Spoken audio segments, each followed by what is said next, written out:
Temple Terrace, it's go time. Our 50th annual 4th of July parade is happening on July 4th at 10 a.m. There'll be golf carts, marching bands, and everything patriotic. Make sure to bring your lawn chairs, sunscreen, and did I miss anything else, Kevin? I mean, just the entire nighttime celebration, which will happen here on the first fairway at 6 p.m. Come out for live music, food trucks, and plenty of space to chill out before the 9:15 fireworks show, weather permitting, of course. See you on the 4th, Temple Terrace. Let's make it a blast.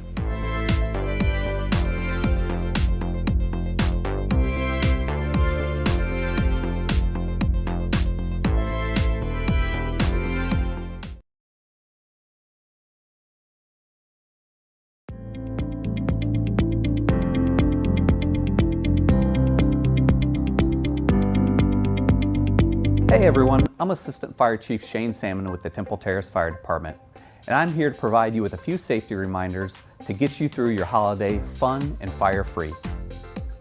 Let's talk a little bit about grilling safety.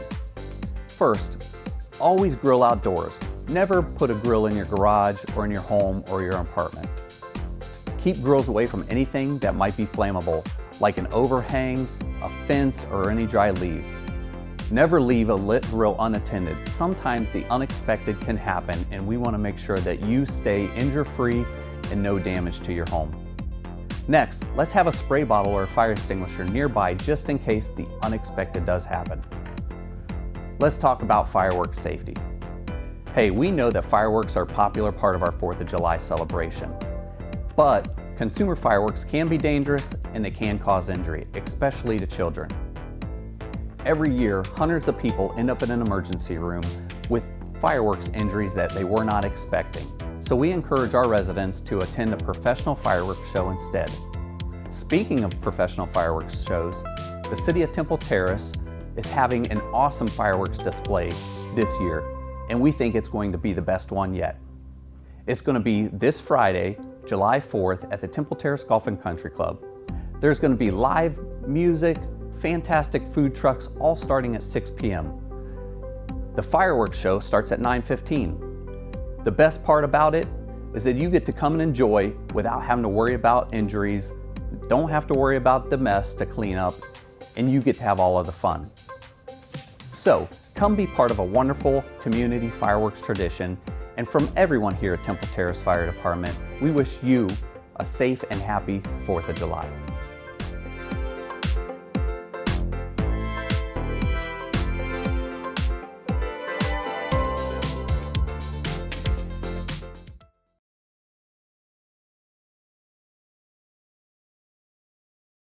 Good evening, everybody. I'll call the meeting to order and welcome everybody to the July 1st meeting of the Temple Terrace City Council. It's nice to have visitors with us. Good evening.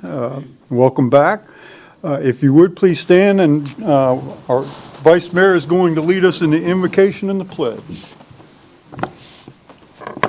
Heavenly Father, as we gather here tonight to conduct the business of our great city, we ask for your continued blessings on all of our people.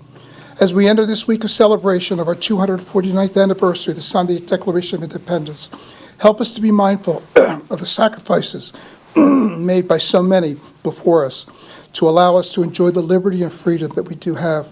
Help us to be humble and always willing to help those less fortunate than us. Please hold up the sick and the troubled. Help us to reach out when we see someone in need and give them the help that they need. We ask that you bless our city staff and protect our first responders as they work to protect us all. Please help us to remember that the decisions we make tonight and every day affect others in many ways. Guide us with your wisdom to make the right choice in all that we say and speak. In your most holy name we pray. Amen. Amen. I pledge allegiance to the flag of the United States of America and to the republic for which it stands, one nation, under God, indivisible, with liberty and justice for all. Thank you. Thank you, Vice Mayor.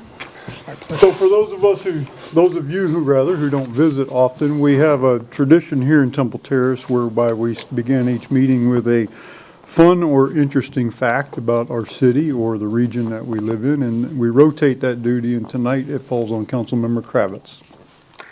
Hi guys. I always ask, anyone want to take it over for me today? No one? Alfred. All right. Microphone? Is your microphone on? Excellent. Good evening. Good evening, everyone. Story time. Ever wonder why we have so few Spanish Revival houses left in Temple Terrace when it's the architecture that the city is supposedly known for? Imagine this. It's 1925. Temple Terrace is Autauga, Florida. 4 developers, including Maud Fowler, have formed Temple Terrace Estates Incorporated, and they're selling the American dream. A little something extra is on top. A Mediterranean paradise with 120 Spanish Revival homes designed by Dwight James Baum, the very architect who built John Ringling's magnificent Catazan mansion at the seaside in Sarasota. I went there myself recently. It was very beautiful. So, in other words, these folks knew how to sell. They promised paved streets, modern bridges, complete infrastructure, and the world's largest orange grove spanning 5,000 acres. They had architectural plans, they had marketing materials. Most importantly, they claimed to have the cold, hard cash already set aside to deliver on every single promise. Margaret Nixon is one of the people who believed them, and because of that, she bought 8 lots for $43,000 dollars. That's over $600,000 in today's money. That was a lot of her family's money. But sadly, the developer didn't follow through. Out of the 120 homes that he promised, only 30 were ever built. Some of them are still some of the most beautiful homes that we have in the city. And the infrastructure money that the developers claimed to have in hand, well, never existed. The paved streets and bridges, never built. When the 1926 hurricane hit, followed by the killing freezes in 1927, 1928, the project collapsed like a house of cards. Obviously, the city eventually recovered. That's why we're all here. But Margaret Nixon lost everything. She decided to sue Temple Terrace Estates, and in 1929, she went all the way up to Florida Supreme Court. And those records tell a story that should make all of us a little cautious about accepting promises that developers make at face value. So, they lied about having the infrastructure funds, as I already mentioned. They lied about their financial backing, and they lied about the timeline and the scope.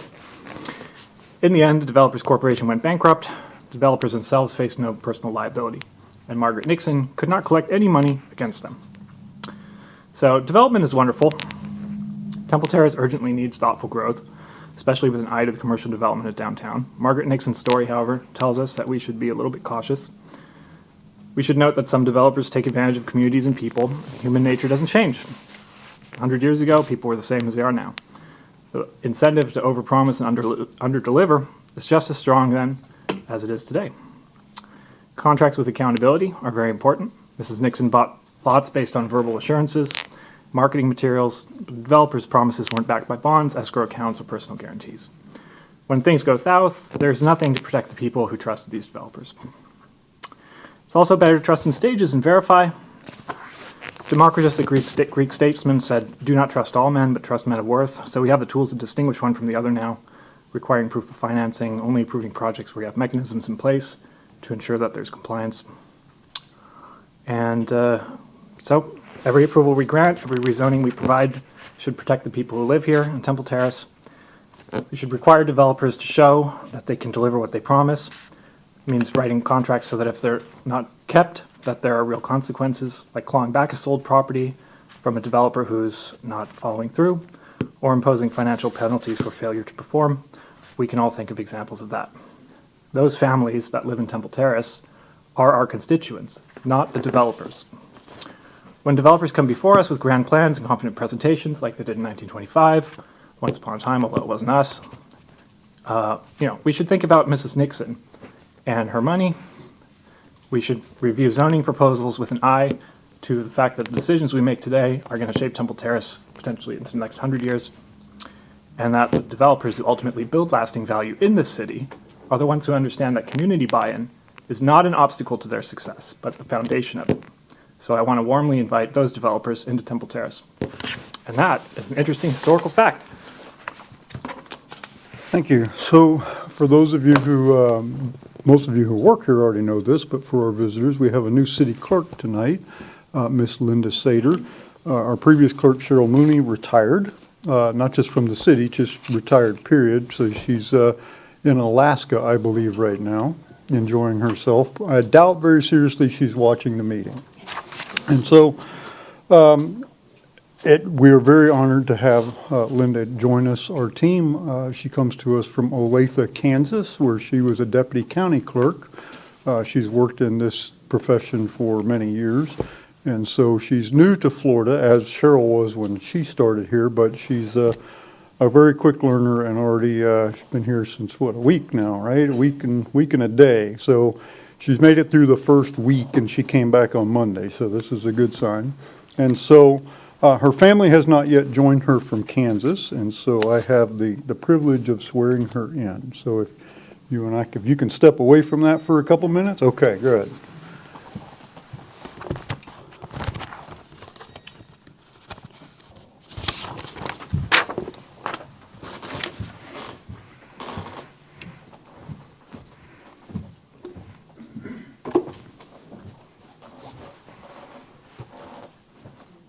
Yeah. And I have never sworn in a city clerk before, so, the bar's pretty low here, right? So please place your hand on the Bible, raise your right hand, and repeat after me. I state your name, I, Linda Sater, a citizen of the state of Florida and of the United States of America, a citizen of the state of Florida and the United States of America, and being employed by or an officer of the city of Temple Terrace, Florida, and be an officer employed by the city of Temple Terrace, Florida, Florida, and a recipient of public funds and a recipient of public funds as such employee or officer, as such employee or officer, do hereby solemnly swear or affirm hereby solemnly swear or affirm that I will support the Constitution of the United States that I will support the Constitution of the United States and of the state of Florida. and of the state of Florida. I further swear or affirm I further swear or affirm that I will in all respects that I will, in all respects, observe the provisions of the Charter observe the provisions of the Charter and ordinances of the city of Temple Terrace, Florida, and ordinance of the city of Temple Terrace, Florida, and will faithfully discharge the duties of and will faithfully discharge the duties of the office of city clerk. the office of city clerk. Congratulations.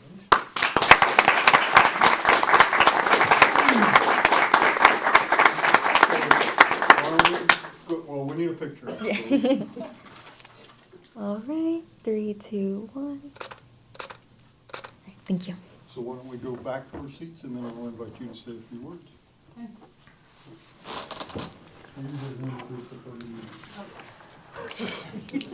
It'll be partless.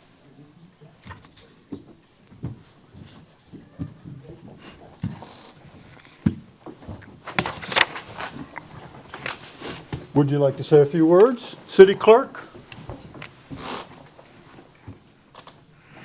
I think my mic's on. I appreciate the opportunity that you all have given me. I've been very excited to get down here and get started and to take on the duties of this city clerk. My past experience was in a county government, but many of the things are the same, but there's also many different things. So I'm really excited about learning those and to be a part of this community. And I appreciate everything that you guys have done for me. Thank you. Thank you, and welcome aboard. Thanks. Very good. Next, we have a proclamation declaring August 2025 as Florida Water Professionals Month. We have our Public Works Director, Jason Warrenfelds, here. We have some of our crew here. Come on up, guys. It's good to have you. We don't usually get your folks here. They're usually beat by the time our meetings start. They don't want to come to a meeting. So, whereas the Florida Water and Pollution Control Operators Association, organized in 1940, is a nonprofit trade organization that promotes the sustainability of Florida's water utility industry through workforce development to protect the health of Florida citizens and to preserve the state's water resources. This organization offers water and wastewater treatment plant operator and water distribution operator training courses required for the state of Florida's operator licenses, 8 voluntary certification programs and continuing education programs for operator license renewal. This organization, in recognizing the importance of the Florida statutes and administrative code that regulate the water industry, acts as liaison between the Florida Department of Environmental Protection and industry personnel. The Florida Water and Pollution Control Operators Association recognizes all who have played a significant part in operating and maintaining drinking water, wastewater, and stormwater systems in Florida by celebrating Florida Water Professionals Month, which applauds their constant efforts to protect our health and environment. Water professionals are essential first responders, as defined by Florida Statute 403865. During storms and other catastrophic events, working to ensure safe drinking water and safe disposal of wastewaters for our communities. Now therefore I, Andrew Ross, by virtue of the authority vested in me as mayor of the city of Temple Terrace, proclaim August 2025 as Water Professionals Month. And so I have to add to this a little bit for those of us who live locally. We know we've suffered a couple of hurricanes here last season, and and ever since then, I don't think we've ever fully recovered from that. And you guys have been running at full speed, plus some ever since. Even today, I know there was an event in Tampa that had a ripple effect for us, and so you guys have been thrust into the spotlight, whether you like it or not, since October. And so we really appreciate all you do for us. And so, would you like to say a few words? Thank you, Mayor, City Council. Thanks for the recognition to the Water Department for the services they perform. With me, just so the council knows, Will Frazier, who's the Deputy Director of Public Works Utilities, and Nick Martinez, who is the Utility Service Manager. These two lead the Utilities Department as far as tasks, everyday assignments, both dual license operators, which keep us going and keep us in compliance. So thank you again, and we appreciate the proclamation. Thank you. Right, let's give them a round of applause.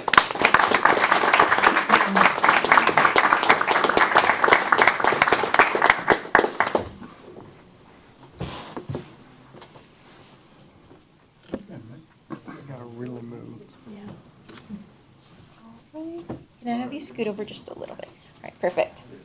All right, 3, 2, 1. All right, thank you.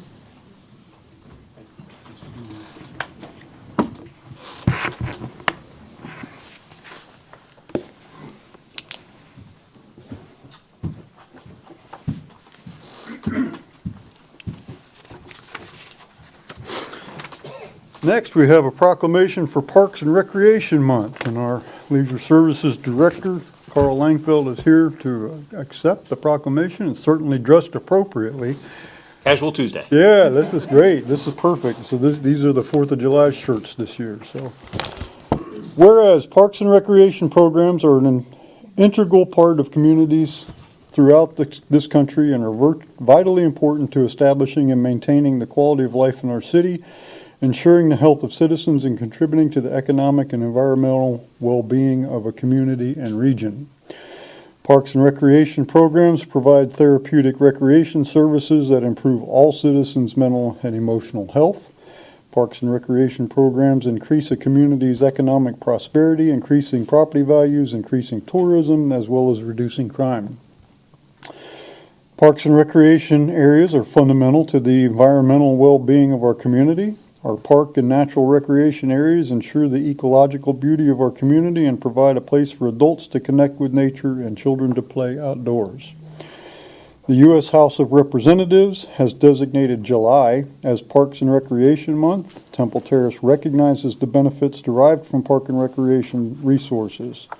Now therefore I, Andrew Ross, by virtue of the authority vested in me as mayor of the city of Temple Terrace, Florida, do hereby proclaim the month of July as Parks and Recreation Month. Mr. Langfeld, would you like to say a few words? Absolutely, Mayor. Thank you very much. Leisure Services Director.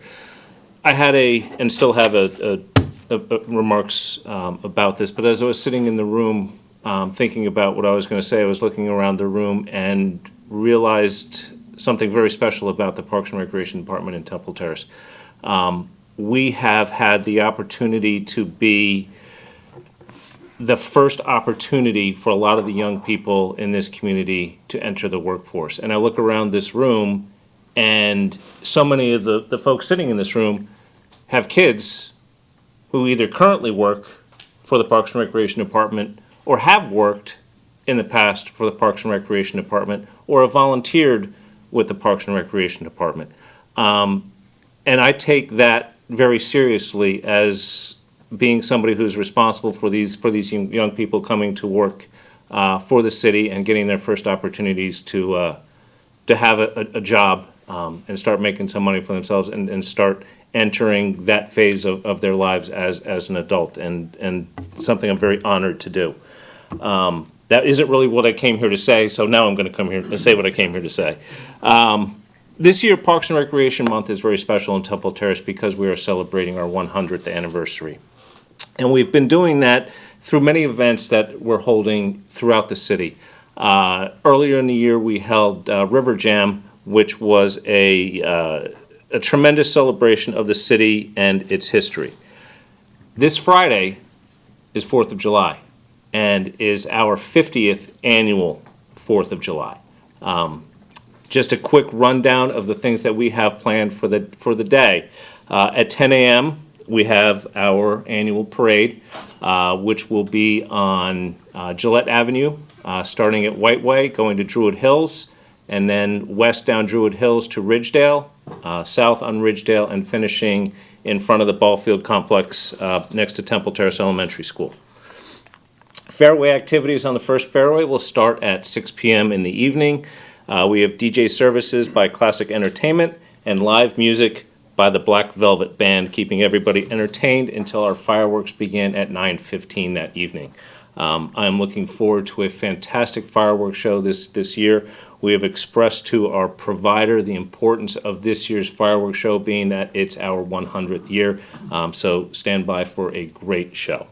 None of this would be possible without the sponsors that contribute to this event. TECO is our presenting Patriot sponsor. Our Stars and Stripes sponsors include Joanne Kelly and Caldwell Banker Realty, as well as Eric Kravitz. Our Rocket sponsors include the Temple Terrace Republican Club, Pinch a Penny, Foxtail Learning, Mammoth Realty, Embassy Suites, and Mid-Florida Tree Service. Our Firecracker sponsors include Jersey Mike Subs, Station House Barbecue, the Temple Terrace Golf and Country Club, and our Sparkler levels include Homewell Care Services, Lynn Warner Realty, and Eye Candy Prints. In addition to this, stay tuned for many more great events coming up throughout the remainder of the year to celebrate our 100th anniversary. Thank you. Thank you, Mr. Langfeld, and I think I can safely speak for the council on this, that you guys have had a really stand-up year too, because the centennial duties largely fell on your department. So on the heels of the River Jam, which we thrust upon you, but we didn't take 4th of July away from you, so we added this major centennial celebration, and you guys and other departments have a role in this too, but you guys really pull the most weight on that, really, and just want to thank you for accepting that. With all of the other things you do, the after-school programs and the senior programs and all the things that you have going on that never skip a beat when we add all this extra stuff to you. And so I know that behind the scenes, there's got to be some talk about, now what else are they going to add to us? But we thank you for everything that you're doing, and we appreciate it. Thank you very much, Mayor. Let's give them a round of applause.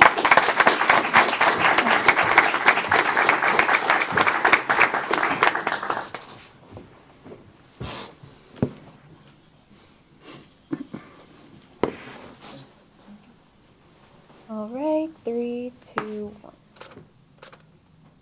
There, thank you. All right.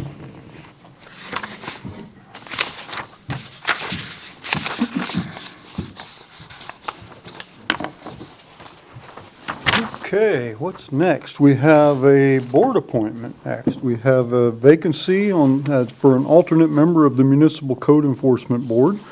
The city received one application after advertisement from Richard Banyan.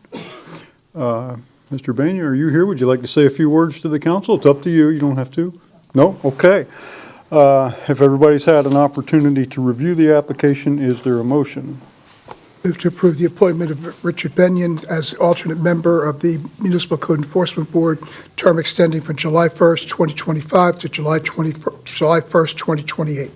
Second. Motion is second. Discussion of the motion? If not, all those in favor say aye. Aye. Aye. Opposed? No nays. Thank you, Mr. Benyon, for your volunteerism. We appreciate it. Be careful with that. That's how some of us started, as alternates on the code board. Careful what you ask for. Council, has everybody had an opportunity to review the minutes from our June 17th meeting? And if so, is there a motion? Move to approve the minutes. Second. Motion and second. Any corrections to the minutes? If not, all those in favor say aye. Aye. Opposed? No nays. Minutes are adopted. Next is persons wishing to be heard on items not listed on the agenda or items on the consent agenda. So I do want to inject here for those of you who don't normally visit us. For those of you whose business is concluded, it's not considered rude for you to leave at this point if you're looking for an opportunity to sneak out. Yeah, that's fine. I know people that don't normally come say, well, I hate to walk out on them, but this is where we kind of shift gears. You're not necessary that you sit through all the hearings unless you want to, but you're welcome to stay. So we do have a 3-minute time limit for all speakers. We ask that you come to the podium and begin with your name and city of residence. And our first speaker is Mr. Loeb. Good evening, Mr. Loeb. Good evening, everybody. Happy July 4th. And my name is Charles Loeb, Terrace Park. I want to talk tonight about the 4th, the 14th, and the 24th. And I wish everybody happy of each one. Now, of course, you all have explained and know about the 4th. You all have explained what's going on with that. The 14th, of course, happens to be, for anybody that's French, very important, and that is Bastille Day. I always think about Bastille Day every year, and I compare it in my mind to July 4th, because July 4th was written by people that are well known in history books, but the 14th was written by ordinary people. It might be of interest for people to know that actually more people observe Bastille Day than do July 4th. Why? Because the French community observes it throughout the community. I was reading in an online site that there are about 337 million people that observe July 14th and about 305 million or something like that that observe Independence Day. So anybody with a French background, Bastille Day is important. But I also want to mention the 24th for a different reason. The different reason is because the library sale is coming up. And that is the first day of the library sale, Thursday the 24th.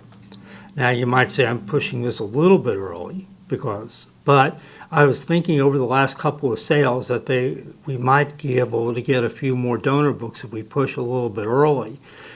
Compared to past sales beyond that, the selection has been a bit light in spite of the relatively good sales that have occurred.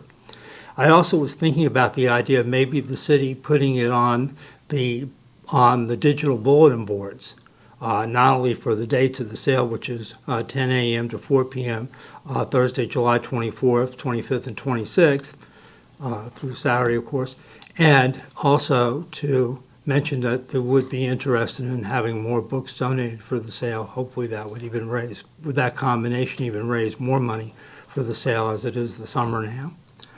Thank you all, and good evening, and again, hope you have a nice party on July 4th.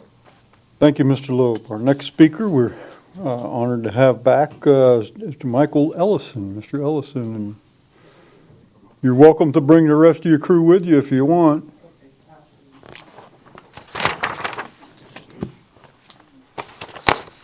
I'm good. It's been a while since we've seen you. How are you? Good. All right, my reason for visiting today is we have a Little League football team, nonprofit. My name is Michael Ellison. I'm the president. This is Nicole Green. She's the treasurer. And this is Ashley Wright on the team, all. Yeah, and secretary. Mm-hmm. All right. Right now, we currently rent our practice field from Temple Terrace Parks and Recs.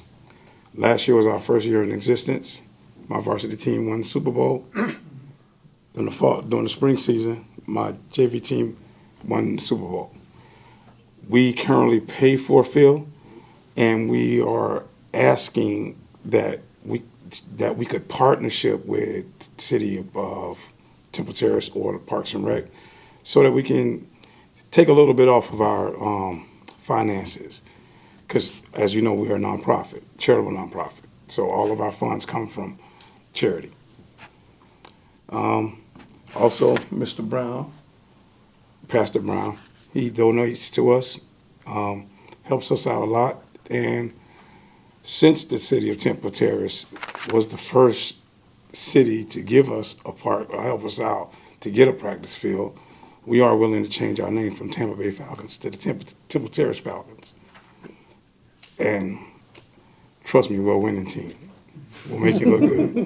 You can see that. Yeah. Not only a winning team, but we also do give back to the community. When Pastor Brown has things going on, we all come as an org and we all go out together to help give back as well. That's all I have until the next meeting. Well, thank you for coming and sharing that's terrific. I wish you'd brought some of your players with Yeah, you. well, They had practice. that's the Oh, they have practice. That's why we You just guys like should this. come out and see one day. Okay, We're at okay. Temperature Parks and Rec, but that's for the next visit. Well, that's terrific, and we'll ask the city manager and Mr. Langfield to discuss this and talk it over with you. And really appreciate you coming tonight and sharing those trophies with us. That's awesome. All right, thanks. Thank you. You guys have a good night. Congratulations. Thank you.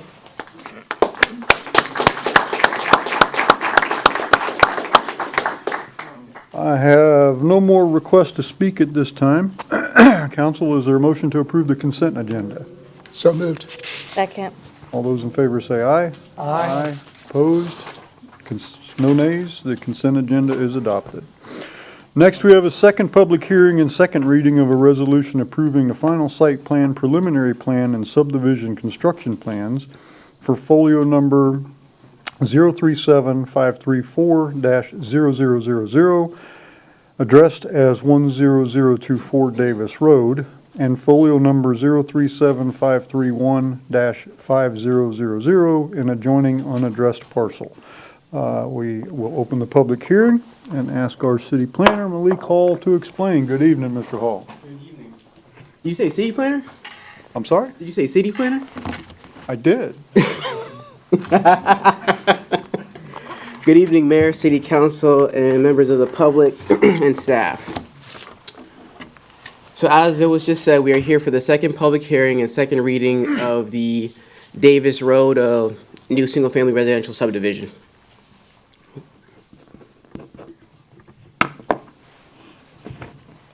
How do I turn it on? So this is a GIS aerial imagery of the location of the project site. Currently, it is 2 lots, but after the approval and then the final plat, it'll be 1 lot, 1 project area. This is just a general area map of the project site. Total acreage is 6.7 acres. It is zone plan development, and it is a residential subdivision including 28 single-family lots. It was reduced from 32 during the rezoning process. This is the site plan for the subdivision. When you enter the internal roadway for the subdivision, there'll be a mail kiosk on the right, and then a lift station on the left, and then going down the lane will be the single-family lots. As you can see, there is on-site retention to the north and abutting the cul-de-sac at the end of the lot.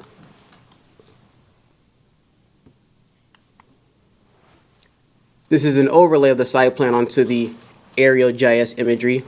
The red hatching shown there is a combination of the FDOT site triangles and the City of Temple Terrace site triangles. So there's 2 smaller internal triangles that are City of Temple Terrace. The big long ones on the roadway is FDOT.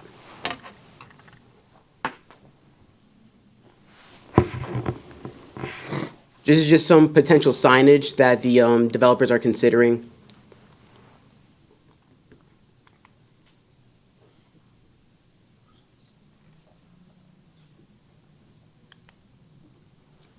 This is the preliminary plat for the subdivision. So to mention again, this is for the final site plan, the subdivision construction plans, and the preliminary plat.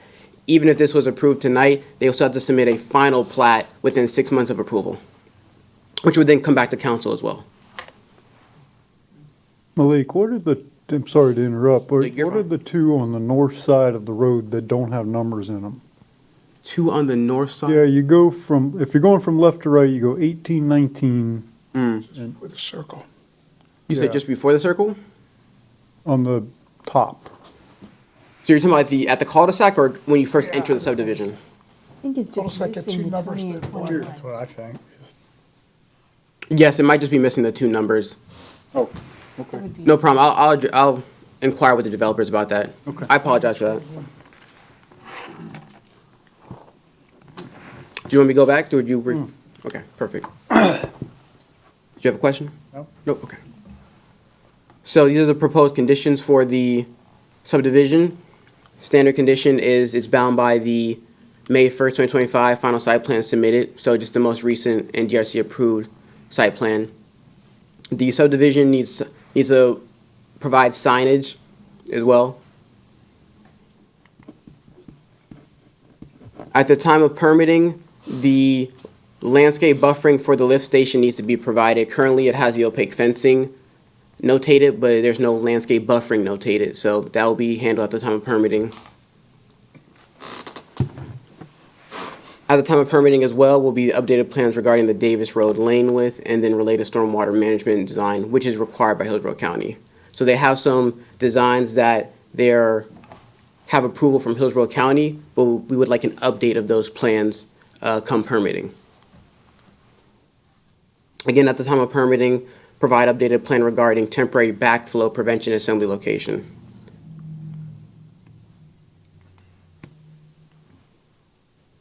Updated plans regarding the cover sheet and sheet C2 to reflect the plans are within City of Temple Terrace limits. So a lot of these are minor edits that can be done at time of permitting.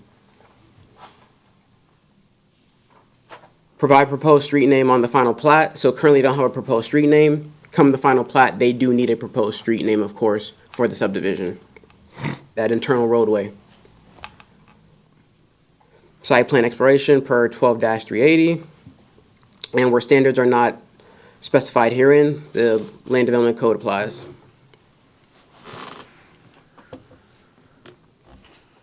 Thank you, Mr. Hall. Are there members of the public who wish to comment on this item? Seeing none, council members, questions? Councilmember Chambers. Has anything changed between the first reading and this reading? No. Thank you. Councilmember Fernandez. I have a couple questions. First, I know that you've said that the stormwater plan will be presented at final permitting. Will that come in front of council as part of the full package? So this is a stormwater management plan that's associated with Hillsborough County that they've already received, I guess I would say, permission from Hillsborough County. That does not actually directly involve us, but we would still like to see that plan come the final adjustment. So that's why it can be done at time of permitting. It's not something that would need to be presented to council at this moment. Not at all, technically. So the reason I'm asking is I know that all development has to show stormwater retention handling on their property. But my question for us actually has to do with feeding into the full stormwater system. Right now, it's totally empty land, which obviously, when we have heavy rains, will saturate the ground, but it won't all run off into the stormwater system. And we've been talking about the full stormwater system and the capacity. So while their plan may be focused on how to retain or handle it on their specific property, is there a way that we as the city can make sure that as it feeds into our existing system, we have the capacity? So, and Mr. McCarthy, our city engineer, may want to come up to, because I'm going to go out on a limb with this answer, but I think my understanding is that the way these neighborhoods are designed per today's regulations is they're supposed to capture the water from the development on site, as you mentioned, and then it percolates on the site over a certain amount of time based on the size of the development and the regulations, and eventually it will flow into the aquifer, I imagine. Or there might be some, and you can correct me, Mr. Engineer, is this going anywhere else besides percolating into the ground? Is it being directed to any pipe system? I believe there is an outfall further to the west of the development, and that goes into a wetland system and over to the Hillsborough River. Okay, so because we all saw after Hurricane Milton, we had a lot of stormwater issues, just the volume of rain. So I just want to make sure we're considering that. And then this is a question back to the process. And as this goes forward, if City Council approves this on second reading, what are the steps that will come in front of city council? And I'm asking so that people listening can understand how the project will progress and the different approval levels that the city has. So there are no changes that would require to be provided to city council once more. Then the only thing you'd be seeing is the final plat. So they need to submit the final plat within 6 months of the approval, and then during that process, once it's done and reviewed, it will be presented to city council for approval. And does it happen, or is this something that the city council would approve if the developer wants to come and make changes to the project after, let's just, if city council approves this tonight and the project moves forward, but then the developer decides they need to make changes, would that come back before city council, or does that stay in your office? It depends on the level of the changes. If it's a substantial deviation, then it would go through the process all over again. Expedited ideally, but not guaranteed, so. Okay, thank you. Other questions, Councilmember Kravitz? Just one really small question. The Davis Road is a county road, right? Yes. Okay. And there were a lot of concerns raised about traffic on Davis Road, I think, and also the condition. Have you reached out to the county, or has anyone reached out to the county about road maintenance or maybe making some improvements on Davis Road? If it was done during the resolution for ordinance for the rezoning, so during the PD phase. Okay. So, you don't know? Okay, that's fine, just interesting. All right, thank you. Okay, any other questions? If not, I will close the public hearing. Thank you, Mr. Hall, and ask the clerk to read the title of the ordinance. Resolution.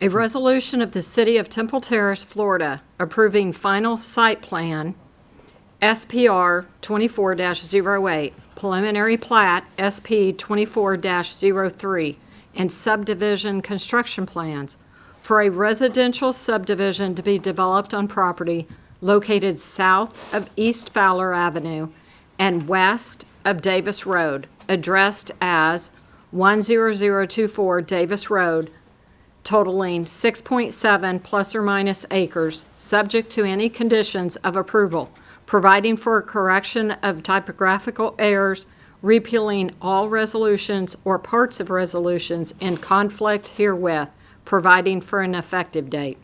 Thank you, Madam Clerk. Is there a motion? Move to approve on second public hearing and second reading of a resolution approving final site plan, preliminary plat, and subdivision construction plans for folio number 037534-0000, addressed as 10024 Davis Road, and folio number 037531-5000, an adjoining unaddressed parcel.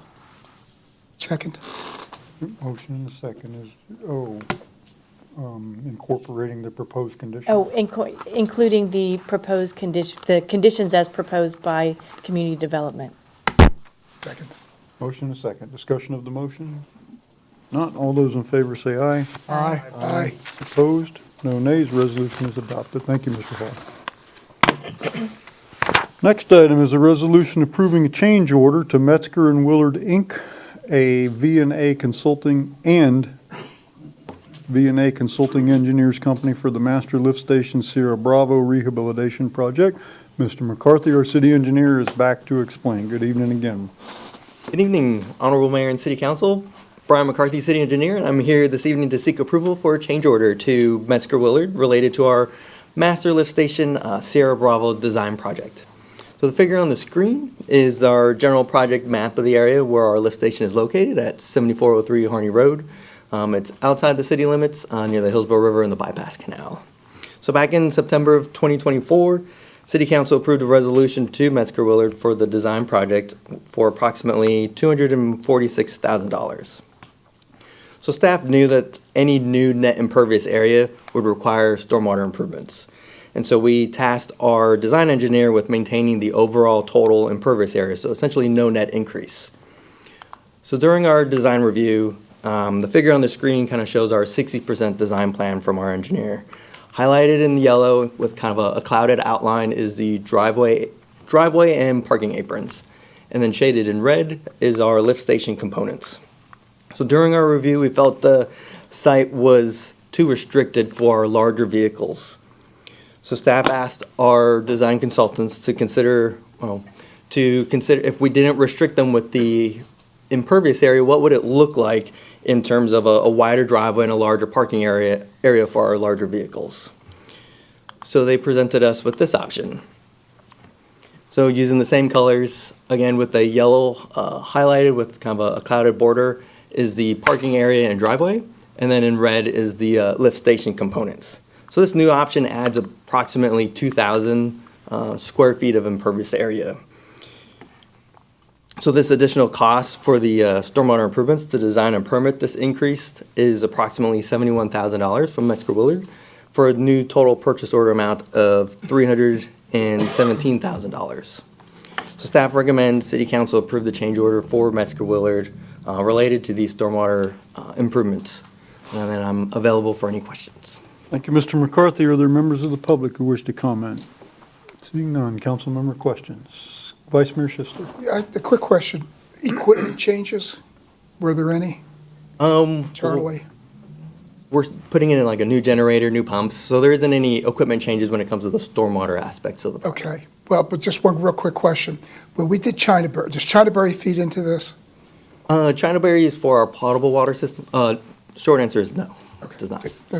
Don't need to go further. Thank you. Any questions, Councilmember Fernandez? I understand the reason for the change, and my only question for you is that is there a way to use a different surface for the parking and driveway area? Sometimes we've seen the open concrete blocks used on driveways and some other type of maybe open, drivable, parkable, but still somewhat permeable product to help alleviate the need for stormwater accommodations. Typically with your pervious pavement, you're looking at more lighter vehicles like your automobiles. With our more heavy-duty equipment for our utilities department, we wouldn't recommend doing any type of pervious pavement in this area. Okay, thank you. Okay. If there are no further questions, is there a motion? Move to approve the change order to Metzger and Willard Inc. and VA Consulting Engineering Company for the Master Lift Station Sierra Bravo Rehabilitation Project. Second. Motion and second. Is there discussion of the motion? If not, all those in favor say aye. Aye. Aye. Opposed? No nays. Resolution's adopted. Thank you again, Mr. McCarthy. Next is a resolution approving the 25-26 agreement between the City of Temple Terrace and the School Board of Hillsborough County for the provision of school resource officers, and our police captain, Jason Malavi, is here to explain. Good evening, Mr. Mayor, council members, and staff. I'm Jason Malave, your patrol captain. I come before you tonight to discuss the city approving a partnership with the School Board of Hillsborough County regarding supporting safety and well-being initiatives. Pending your approval, we will have an officer assigned as a full-time school resource officer to Greco Middle School. This placement ensures a consistent, proactive presence focused on student and staff safety. The SRO assigned to Greco Middle School will be present during all instructional days, and a second designated TTPD sergeant will coordinate with school officials across 4 campuses on safety-related activities. These safety-related activities are duties we are currently already addressing annually to ensure our schools located within the City of Temple Terrace are provided with guidance regarding security needs and will not increase our FTE count in year 1. The School Board of Hillsborough County has agreed to reimburse the city for its share of the cost of services provided in the amount of $135,967, divided into 2 semi-annual payments. This amount will cover the cost, will cover half of the salaries of both assigned officers, their fringe benefits, and vehicle costs. This agreement continues the city's partnership with the school board to support school safety and student well-being. This interagency cooperation meets statutory requirements and contributes to a safe educational environment. Adoption of this resolution ensures proper authorization and implementation of the agreement for fiscal year 2025 through 2026. And with that, I stand for questions. Thank you. Are there members of the public who wish to comment? Seeing none. Council members' questions. Yes. Sorry. Councilmember Fernandez. I try to think of things people would want to know. I have a lot of. Do you have any questions? I do. though? I have a lot of experience with Greco Middle School, as 4 children did attend, and I was PTA president for 12 years.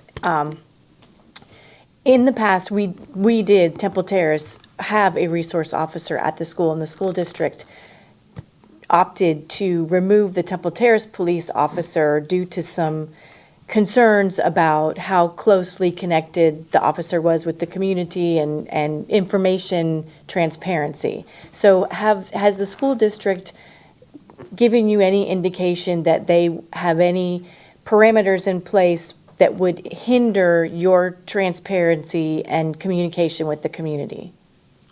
No, not by any means. What I would say is, yes, in the past, we had our folks set up as SROs in the school. And for differences of opinion in the past, we parted ways. What I will say is, since we've developed and really had our community liaison unit out there, interacting with the schools, developing relationships with the principals and the staff members, we've had an absolutely fantastic time, and they've been very receptive to us. Greco, and specifically, we've had situations where just recently where we just got done with the last day of school dismissal. They had us all out there. We worked and coordinated with them very well. The folks at the school are very excited to have us. They want to work with us. And in addition to that, we now have the chief of their security portion of the school board, who's very supportive of us being out there as well. Everybody wants to work together to make sure that we're doing things the way they need to be done the right way. And then my only other question is, for those of you who've been on the campus or not, it's a very large school. And we're planning on having one SRO, but I've actually seen it personally where the SRO is up in the front of the school for some reason and the kids are jumping over the fence to skip school in the back. So, I mean, logistically, does it make sense to only have one SRO there? So we're actually going to benefit from a unique kind of arrangement where typically most of the middle schools in the county have only one either security officer and or SRO. For Greco, we're going to have our SRO in addition to a security officer that they're providing as well. So we're literally going to have both of them working hand in hand with one another. Okay, thank you. Other questions, council? Thank you, Captain. If there are no other questions, is there a motion? Move to approve the resolution approving the 2025-2026 agreement between the City of Temple Terrace and the School Board of Hillsborough County for the provision of school resource officers. Second. Motion second. Discussion of the motion? If not, all those in favor say aye. Aye. Opposed? No nays. Resolution adopted. Thank you, Captain. Thank you, Chief. Thank you, Carlos, Mr. Bia, for helping to bring this to fruition. This has been a couple of years in discussion at all levels, I know, but your predecessor, Chief Albano, you, I've had discussions with a couple of school superintendents. There's actually been change-outs since this began. A lot of the people that were involved in this back in the day aren't even in the picture anymore. There's all new people involved. So we had to kind of go back and remember what happened because a lot of those people are gone. So thank you for your work on this. Next up is a resolution approving the employment agreement between the City of Temple Terrace and Ernie Mueller for the position of City Attorney. As council will recall, we had a discussion probably a month or more now ago about what to do with the replacement of Mr. Schoen, who, as we know, is retiring very shortly. We'll come back to that. And council voted to appoint Mr. Mueller to that position. He's currently the deputy city attorney. Upon taking city attorney, upon taking office, he will then begin the recruitment for his replacement as a deputy city attorney. So, are there members of the public who wish to comment on this? And if not, has the council had an opportunity to review the contract, and are there questions? I have a question. Councilmember Kravitz. So I noticed that after the original contract went back to outside counsel for revision, there's now a section 11 addressing outside employment. And one of the exceptions that's carved out from the general prohibition on outside employment is that the city attorney will be allowed to complete current obligations, 3 cases as an arbitrator. Now, the current deputy city attorney has a law firm, and it's listed on his bar profile, but it's not listed in his resume. So I'm wondering, is the law firm not encompassed by this section? That would be my question. Mr. Mueller?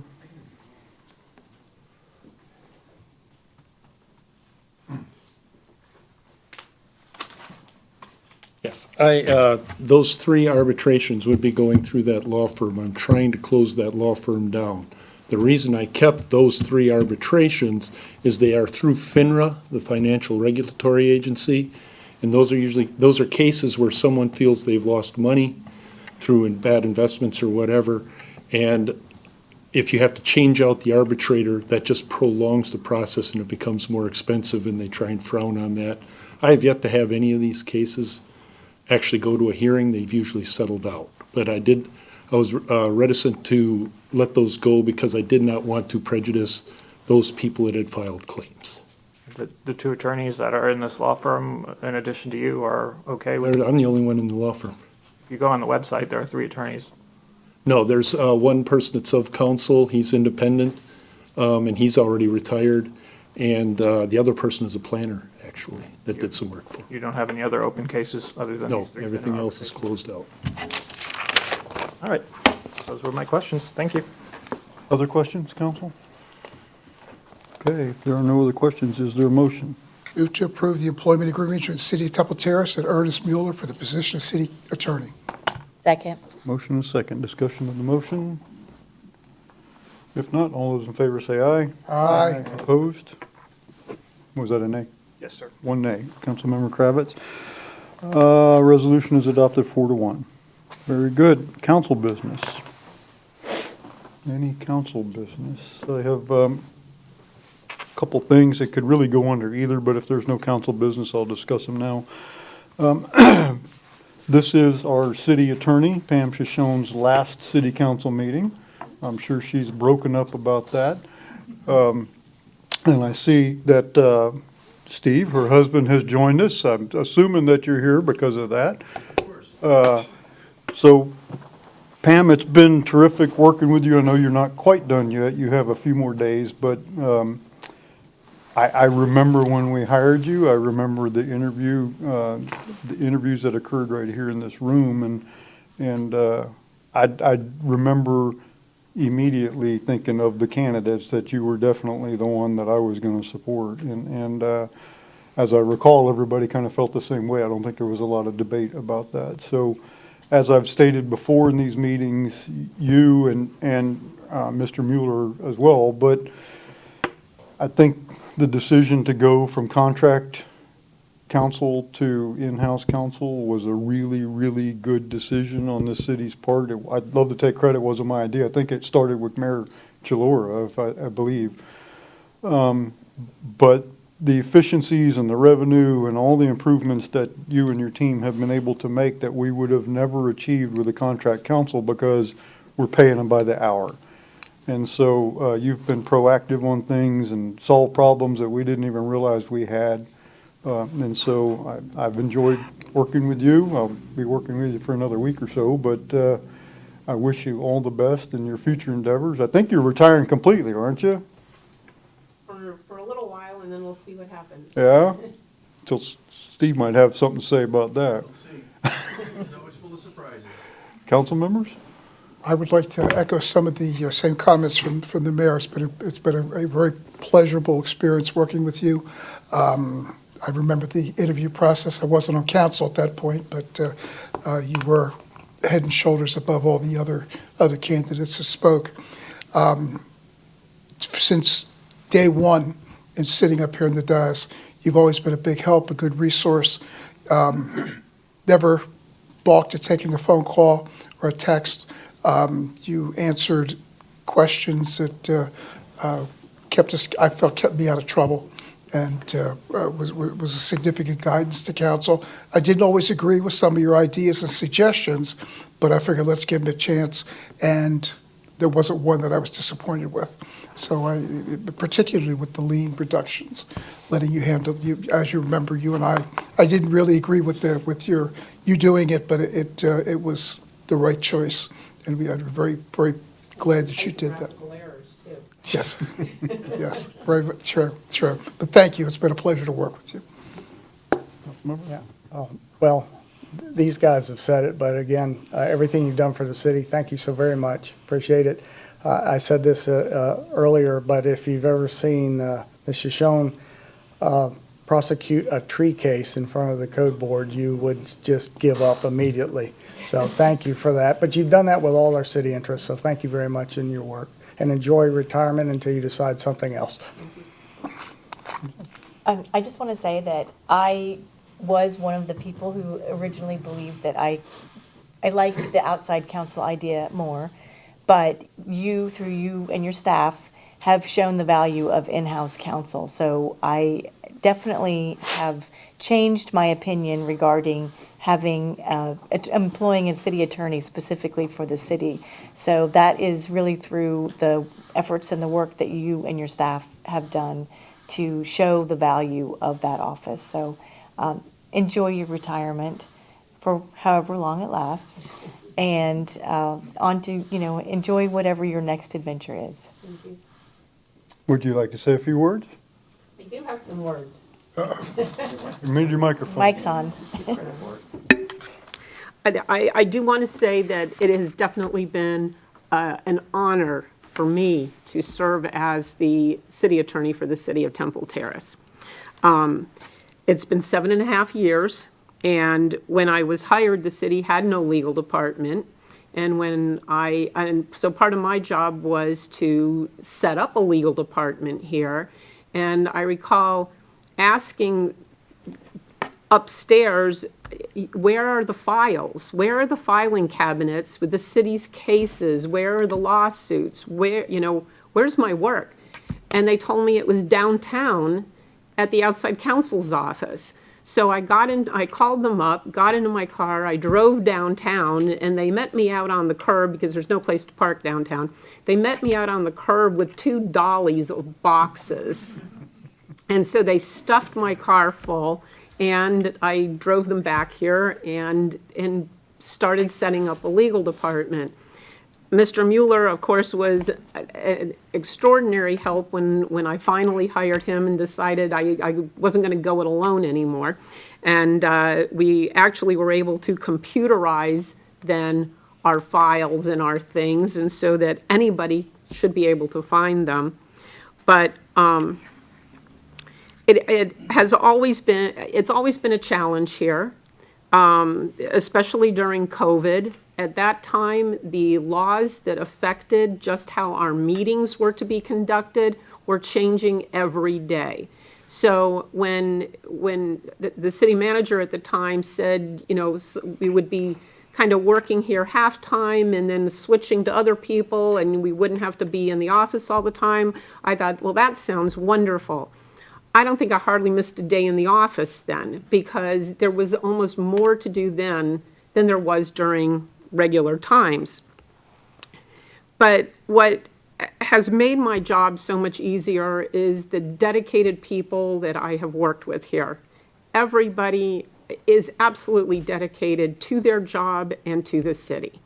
And, whether it's the employees, it was the council members, and I would have to say it was particularly Mayor Ross.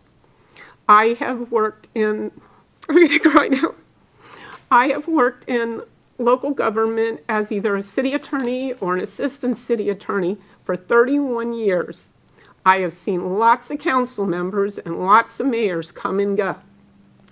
And I have to say, I've got a good basis for comparison then. And I have to say, that Mayor Ross is truly outstanding. And I feel lucky as an employee to have worked with him. And I think the city has been very lucky to have him during he became mayor in 2020. And we've been very lucky to have had him during all this time. The citizens have no clue as to what he attends to in a day.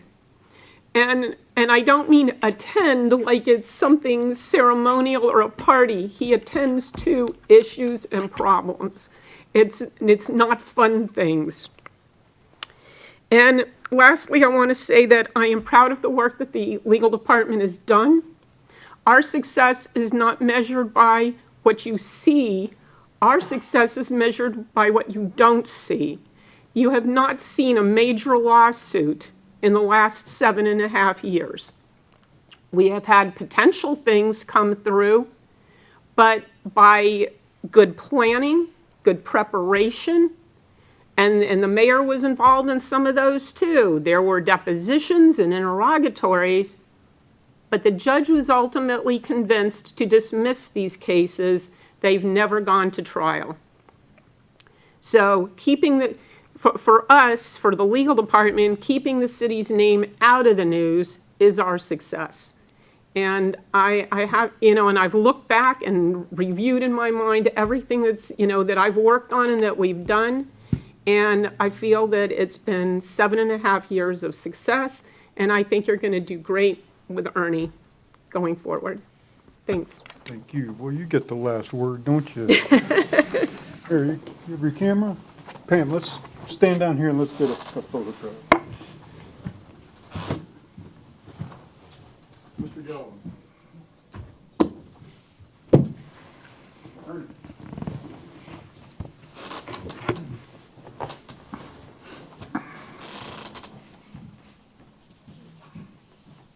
Right. I'll have you inch a little bit this way, so we're in the middle. Yes. Perfect. All right. 3, 2, 1. Okay. Thank you.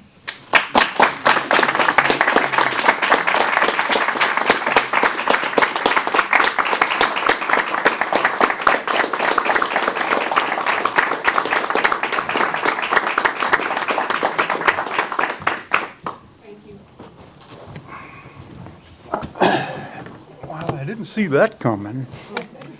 So I have one more piece of really good news, right? And that is, I sent you guys an email yesterday, but I want to tell everybody that we had a appropriations request in with the Florida legislature for some storm-related equipment. As many of you know, last October when we got hit by Helene and hit particularly bad by Milton, we discovered some gaps in our equipment needs, particularly in public works. And one of them was for a machine that fills sandbags, because we've had sandbag operations every year for I don't know how many years, long time. But when we had back-to-back storms, we realized the toll this was taking on our employees who are out there for 12, 14 hours a day filling sandbags after they have other duties that lead up to that, and then they have duties after that. So they're literally, these guys, I mean, they're making good money, but they are exhausted. And so we need a sandbag machine, which was part of our appropriations request. We also needed some fuel trailers. As you will recall,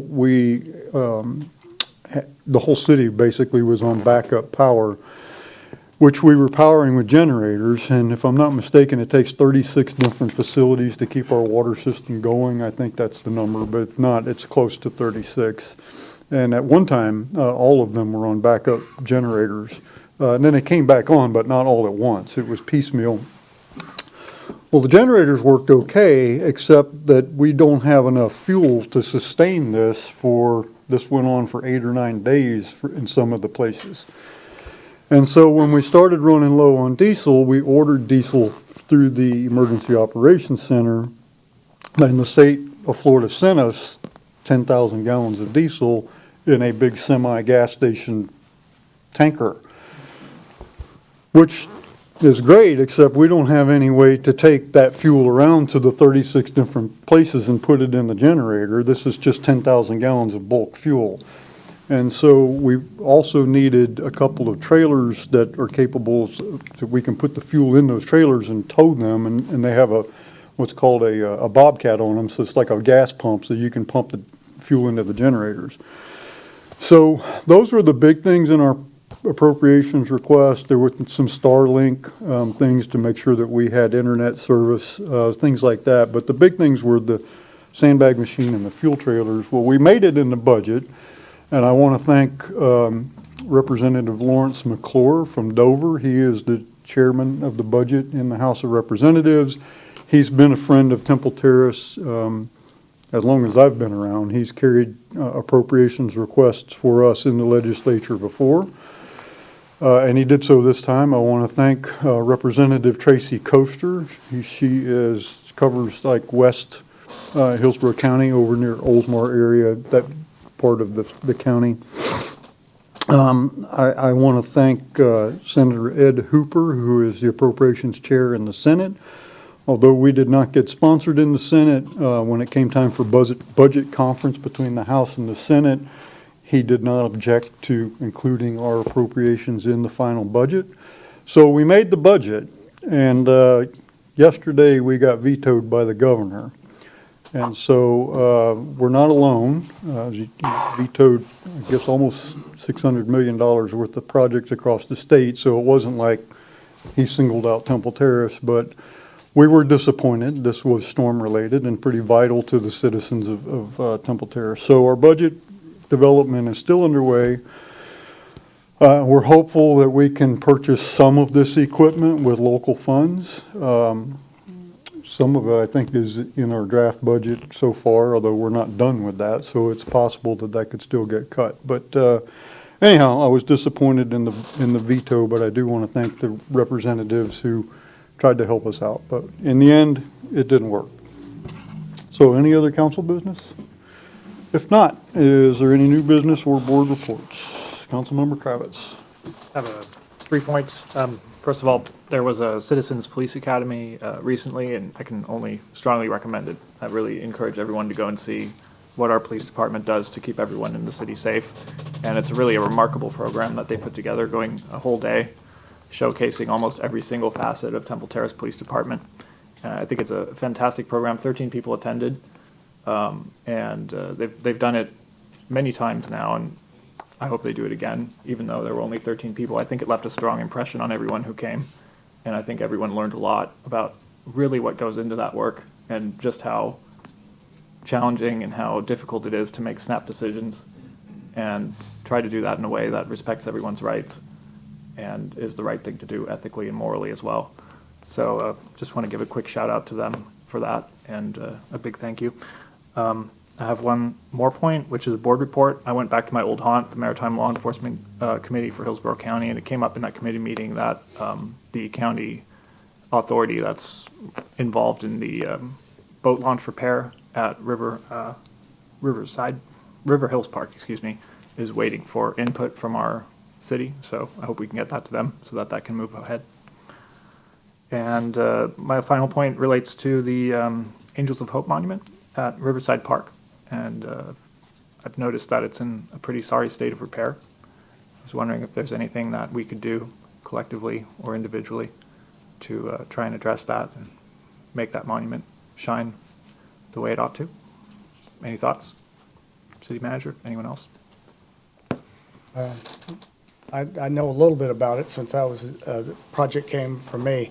The agreement we have with that group, and Mr. Langfeld can correct me if I'm wrong, is that the group itself maintains the statue and the surrounding area of the bricks. I know Mr. Langfeld has been challenged over the last couple of years. Their maintenance has gone down. I don't want to say much, and I know you've been working on a solution, and that's all I'm going to say because you're giving me that look like you... If I may. Please, may.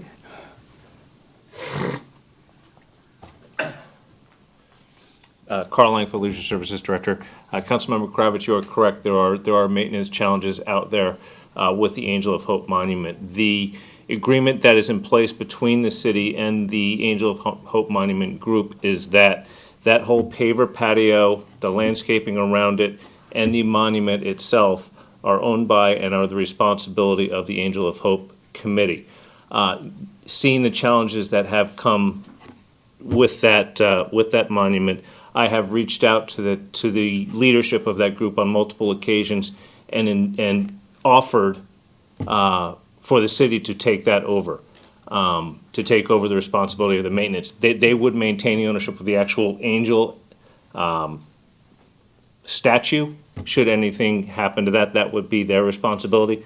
But we would take over the maintenance of the actual the patio area, the pavers, and all of that. They're having some leadership challenges. I will continue to work with them and encourage them to reach out to the city manager to have that discussion about the city taking it over. We do already provide some assistance well beyond what we do with the maintenance and some repairs that we've done out there and keeping the lights out there working that are around the Angel. So we're already doing a great deal more than what our agreement says we can do. But ultimately, I would like to see that monument come under city maintenance so that way we can keep it up to the standards that we would expect it to be. Thanks. I'm happy to hear that. I'm getting the impression that we're already doing things that we don't have to do in order to help. So is there a limit to how far we can go with that in your view? I don't want to create an opportunity where they say, well, if you're going to do it, just do it.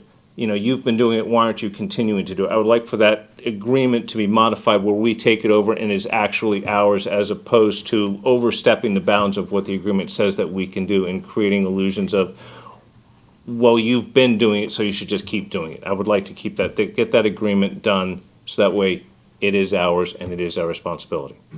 Okay. All right. Thank you. All yours, ladies and gentlemen. Any other new business or board reports? Okay, city managers report, Mr. Bahia. Thank you, Mr. Mayor, members of council. Just one clarifying item on the budget schedule. We've had 2 budget workshops so far. We have another one scheduled for July 8th. And we had tentatively on the projected budget schedule, we had the setting of the millage for a special meeting on the 17th, which is a Thursday. Looking at the schedule, what we think we're going to do, with your approval, would be to tentatively schedule the millage as a resolution on the regular meeting on the 15th. If council, you feel at that point that you're still not comfortable, obviously you could schedule the special meeting that night for the 17th. You need 2 days' notice to do that. You'd have time to do that. But I just didn't want you to be unawares if we put it on the agenda for the next meeting. Is that okay with everybody? Any objections to that? I have turned this in a while ago. I'm not here on the 15th or the 17th. Okay, so you'd be missing it. I'd be missing it either way. Okay. Is it okay? It's fine with me. Good. Sounds good to me. Okay. Thank you. And the next item, I'd like to bring up our new Director of Code Compliance, Mr. Jack Shanks. So Jack began here with the city actually yesterday, so he's about, 36 hours in or so, maybe. So Mr. Shanks is a 21-year veteran of the U.S. Marine Corps. His last post in the civilian life was as the Chief Program Officer for Habitat for Humanity for Tampa Bay Clearwater.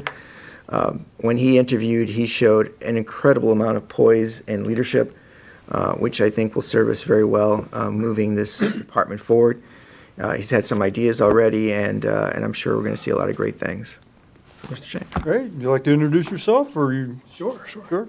Good evening, Mayor and Council. It's beyond an honor to be here. I was beyond thrilled when Mr. Bea let me know that I was being hired for this position. What I did with Habitat for Humanity was we ran about 1,000 homes, and we're getting ready to hit number 1,000 here in just another month or two.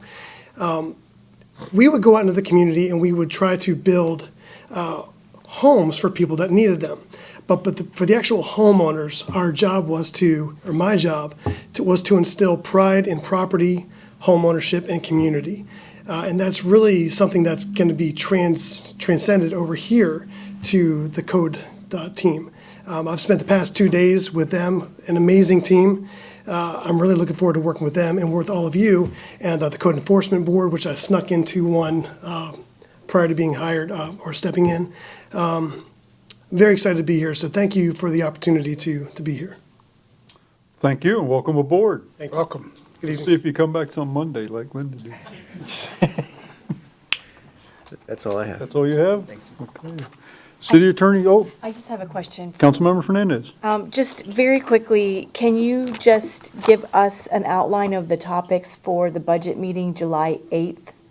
And at that budget meeting, would it be possible to discuss, or just to lay out the process or the plan or the schedule for when roads get paved and when they get striped? Not right now, but at that meeting. Sure. Okay.